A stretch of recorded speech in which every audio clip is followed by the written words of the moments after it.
June 19th, 1889, tragedy struck on Lake Superior when the steel passenger and package freighter Charles J. Sheffield was caught in dense fog. Due to the heavy fog, it was rammed broadside just ahead of her smokestack by the steel freighter North Star.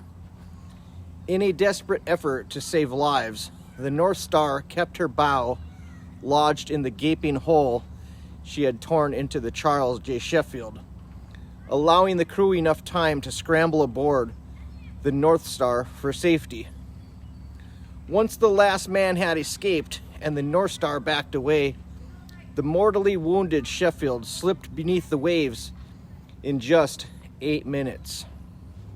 The ship was valued at $160,000, and it sank in nearly 900 feet of water about 60 miles west of Whitefish Point, becoming a total loss. Investigations later determined that both vessels shared responsibility for the disaster. The collision marked a historic first, the first recorded collision between two steel ships.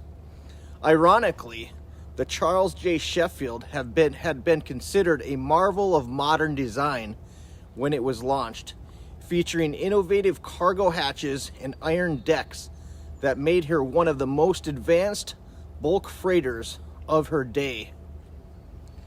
Well, thanks for watching another episode of Great Lakes Shipwrecks with me, Yooper Steve. And remember, every day has a story waiting to be told. Join me next time as I uncover another chapter from the UP's fascinating Weather Pass. Stay tuned for more. Stay Yooper, eh?